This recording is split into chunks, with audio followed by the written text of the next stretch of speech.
Good morning બાળકો. ગયા તાસની અંદર આપણે પાઠ સમજી ગયા અને પુસ્તકમાં સ્વાધ્યાય કરી ગયા. આજે આપણે સ્વાધ્યાય જોવાના છીએ નોટમાં.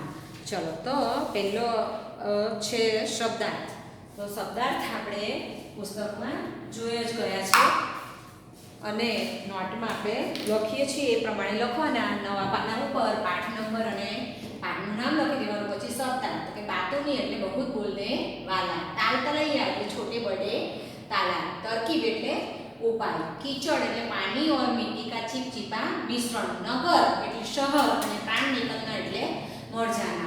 चलो પછી જોઈએ પહેલો પ્રશ્ન. प्रश्न एक, निम्नलिखित प्रश्नों के उत्तर दिए गए विकल्प में से चुनकर लिखिए. पहलू, भीम सरोवर नाम का एक बहुत बड़ा तालाब कहाँ था?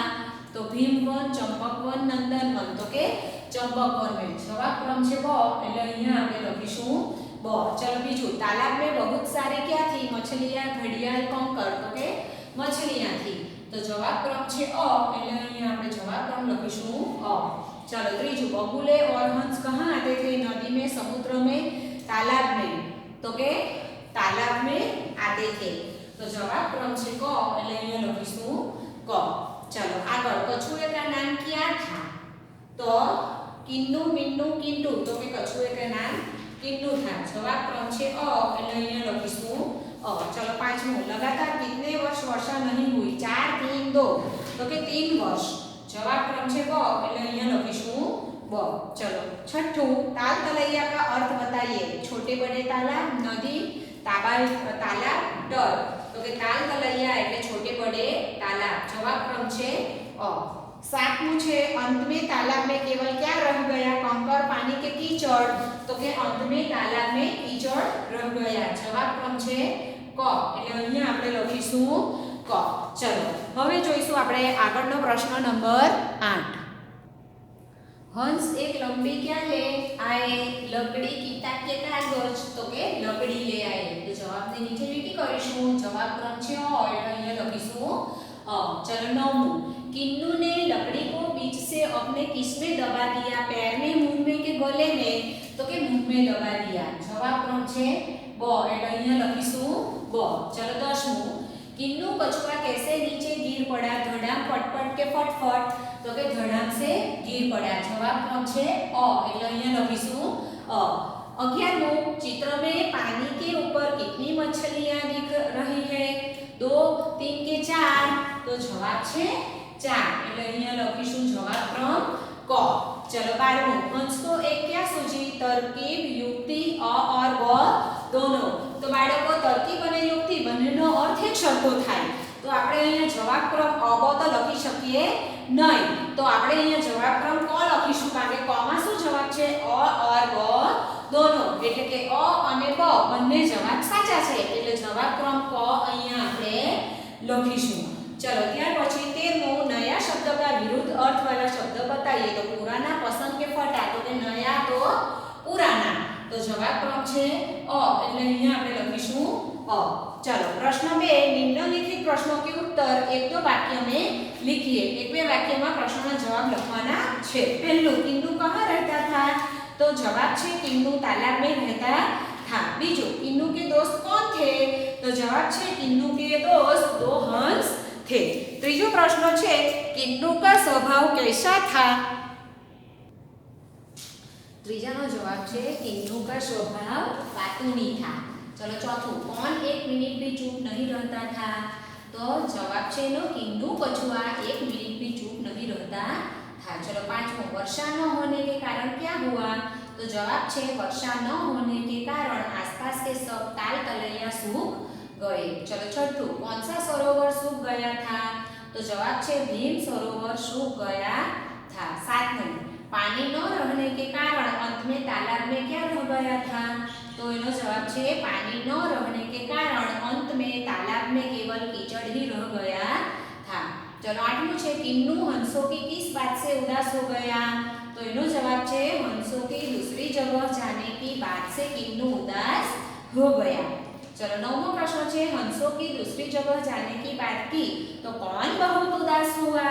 तो कि हंसों ने दूसरी जगह जाने की बात की तो किन्नू बहुत उदास हुआ. चलो 10मुं છે, हंस किसे लेकर उड़े?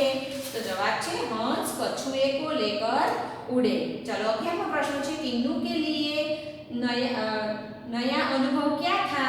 तो के किन्नू के लिए आसमान में उड़ना नया अनुभव था। चलो किन्नू को कहाँ दर्द होने लगा? तो के किन्नू को मुंह में दर्द होने लगा। 13वां प्रश्न है हंसों ने किन्नू को कैसे रहने को कहा? तो जवाब है हंसों ने किन्नू को चुप रहने को कहा। चलो 14वां प्रश्न है किन्नू जब आसमान में उड़ा तो लोगों को कैसा दिखता था? तो कि किन्नू जब आसमान में उड़ा तो लोगों को गोल गोल खिलौना जैसा दिखता था। चलो 15वां प्रश्न है किन्नू के मुंह से क्या छूट गया?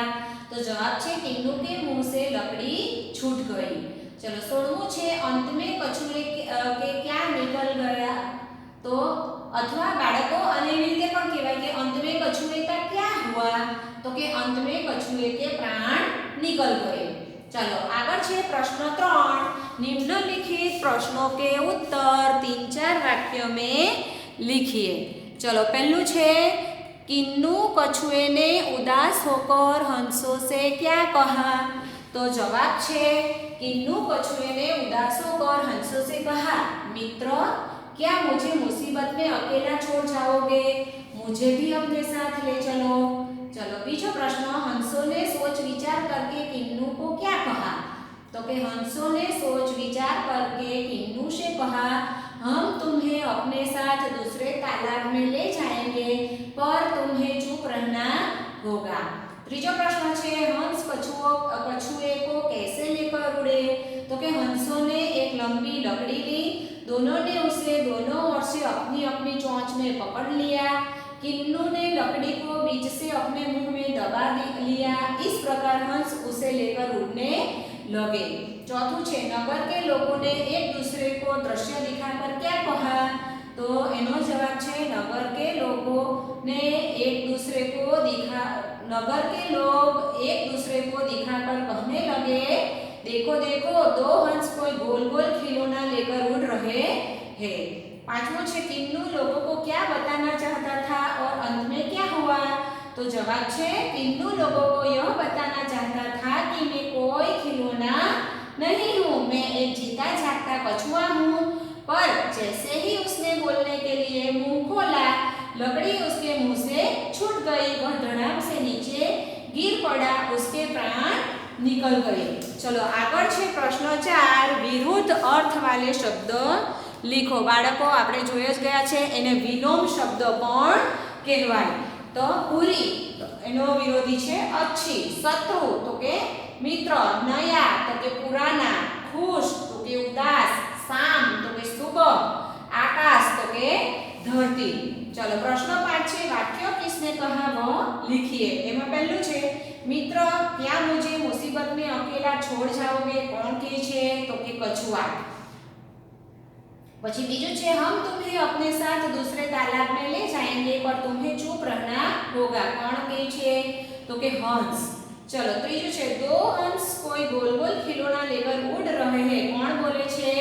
तो के लोग एक दूसरों से कह रहे हैं। बाळको आ બધા જ પ્રશ્ન જવાબ તમને મટીરીયલમાં આપી દીધેલા છે, એમાંથી જોઈને તમે લખી દેજો અને અહીંયા આપણો અભ્યાસક્રમ પૂર્ણ થાય છે। હવે આપણે આવતા પીરિયડમાં એસેનું પુનરાવર્તન શરૂ કરી દેશું, તો તમે તૈયારી શરૂ કરી દેજો।